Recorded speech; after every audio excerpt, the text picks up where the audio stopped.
Tole daawwattoota keenya kabajamoo kan isin daawwachaa jirtan kun Galamsoo Global Miidiyaadha. Har'a kan argamnu magaalaa Galamsootti dargaggeessa hojii aartii keessa jiru tokko waliin argamna. Innis yeroo adda addaatti aartii hojjechuu irratti kan argamuu fi dargaggeessa eeguudhaaf abdatamu keessaa tokko yoo ta'u.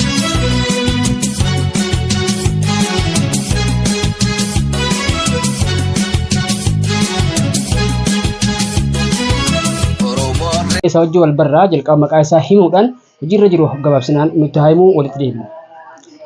Maqaan kiyyaa Wallisaa Ambassee Nuuruddiin Jaamaa dhalataa Galamsooti. Aartii irratti amata hedduun ture. Mul'atuu dhabuurratti hin xiqqoo ture. Mul'atuun tarabbiitii guyyaa tokko ni mul'annaa. Akkanan jaallu. Mee tole egaa keessumaa dargaggeessa akka isaa hedduutu jira. Keessattuu aanaa Abiroo fi naannoo magaalaa Galamsoo kun aartii hedduu namoota ammas iddoo guddaa gahan hedduu oomishaa jiranii dhaloota lafaa dhufaa kana jajjabeessuun dhaloota kanneen irraa waan eegamu waan ta'eef aartiin mul'istuu saba tokkoo yookiin ammoo agarsiistuu uummata tokkooti waan ta'eef nuti asumaan jabaadhu jennaanii mee dandeettii isaa waliin ilaalaa kan deemnu waan ta'uuf sirbi tokko irra nu buusee ammas gaaffii deebiin keenya itti fufaan waliin tura. Oromoorraa dhalanne hin qabnu maqaabira.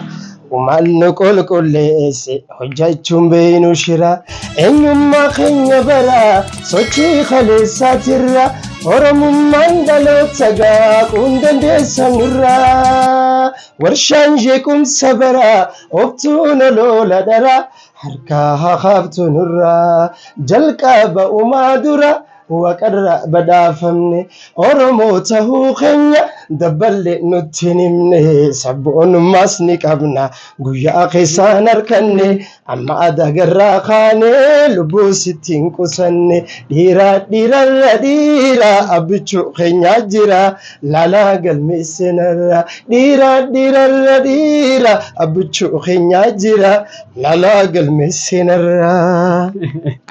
Galatoomii waan gaarii nu yaadachiif. Egaan baandii keessa jirta asitti mara jirtanii asitti. Baandii aanaa Abiroo keessatti argama. Baandii aanaa Abiroo keessa amata hedduun ture. Hojjechaa tuman jira dabree ni hojjedhaa. Amma magaalaa Galamsoo irratti hawwisoo jaarra jennee dargaggoota walii qaqqabaa jira. Baandii bareedduu jaaree kan as bahuu abdii guddaan qabaa. Baandii san keessatti meeshaan hojii kanaan isin gargaaran waan tokko guuttattanii jirtanii akkamiin namoonni immoo baandii san keessa turan amma akka biyyatti beekamanii baandii kanarraa ka'umsa godhatanii bakka guddaa godhan ni jiranii akkamii haalli jajjabiinsa aartii wajjin wal qabatee waan jiru maali gabaastu? Ijoollee wajjin hojjechaa turre hedduutu bahee kan akka Galataa Labuufaa, Nuuraan Misbaa, Ibsaa Abdurrahmaan ijoollee hedduu bahee isaan hojii amata dheeraa hojjechaa turre. Meeshaanis numa jirti hanqinni meeshaa ni jira. Amma bara kanarratti kantiibaan waadaa nu galee jira kan meeshaa haree nu bitu. Meeshaa haree isiniif hin guutaa dargaggoo ijaarii naan jechaa jira. Ijoollee waliin qaqqabaatiin jira.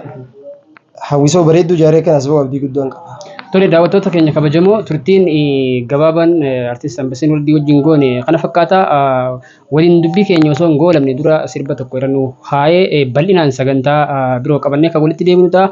Hanga xumuraan daawwachuu keessanii guddaa isin galatoomsina meexxii sirba tokkoon sagantaa keenya goolama. Galamsoo biyyatoo waa'ee kan kee kaasee tajaajilaa turtee qabsoo bara dheeraa ol kaane ilmaan kee har'aanuuf siif jira yaa Galamsooti yaa siif jira yaa biyyatoo gaarii siif jira. Galamsoo biyyatoo boonii siif jira. Galatooma. Ulfaadhu daawwattoota keenya kabajamoo yeroo keessan fudhattanii turtii gabaabaa waan waliin gootaniif waa iddoo akka baratanii fi akka itti bohaartanis abdii guutuu isinirraa qabna. Chaanala keenya Galamsoo Global Media subscribe gochuu hin dagatina waan waliin turtaniif galatooma. Galatooma.